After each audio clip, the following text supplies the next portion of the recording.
जवान चाषी भाई भौणी एक हुओ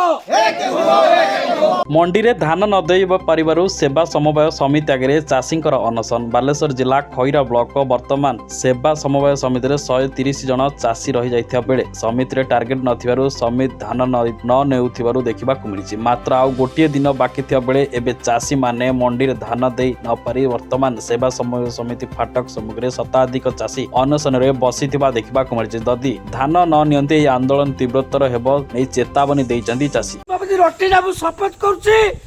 मु ए घास विषय खाई का कम देबी एटा पर बच्चर शपथ ठाकुर शपथ कर बर्तना सोसाइटी रे तीनटा पंचायत को नहीं रोटिना नुआगाँ बर्तना तीनटा पंचायत रे नहीं के सोसाइटी बहुत लोक बहुत कष्ट धान उठी किंतु आहरी बाकी टार्गेट जेहेतु नहीं 135 जन चाषी टार्गेट नहीं तांकर 9 तारिख टार्गेट अच्छी आउ 2 दिन बाकी अच्छी सेमानकर धान गजा हवा को बसिलानी सेक्रेटरी महोदय को कहबार से कहते आम पाखे आउ 2 दिन समय अच्छी 4 तारिख पर्यंत अच्छी आमर एबे भी टार्गेट सेमानकर से जो धान चाष करी जो कष्ट धान करिसेंती से धान को कौन करेंगे बहुत थर सरकार को अनुरोध कले विधायक जी वर्तमान विधायक पाखक भी जाइए तांको भी अनुरोध करचंती से किसी शुणिबार ना से माने बहुत हैरान असुविधा होचंती। तेणु आमे अनुरोध करचु सरकार को आमर एठिकार विधायक को जे ये जो चाषी मान को उपकृत करंतु। बर्तना सोसाइटी जड़े चाषी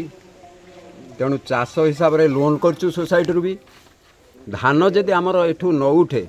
आमे किभली भाव में से लोन परिशोध करूँ आम छुआ पिला माने केमिति पाठशाठ पढ़े आमे केमिति चलिबु केमिति 12 मास तो आमे लक्ष्य करचु से चाष उपर आम निर्भर चाष जदि चाष कर सारा पर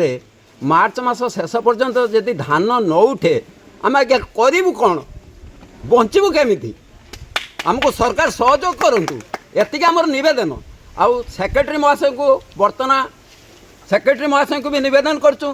बोर्ड प्रेसिडेंट को भी निवेदन करुचु सी आमर समस्या को समाधान करंतु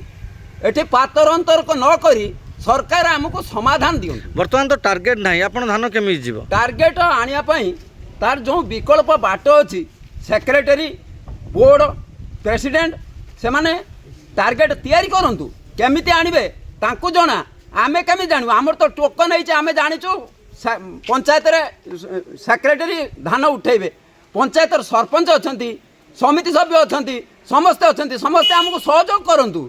सहयोग न कले आमे चासी भाई करू धान न उठला जदि धान न उठे आमे एठी बसी रहिबु आमे करिबु कोन घरे जाई कोन करिबु आमे तो छुआ पिला गुडौचंती पैसा दियो पाठ पढ़िबु वर्तमान पाठ पढ़ियार समय परीक्षा देइचन छुआ पैसा न देले पुणी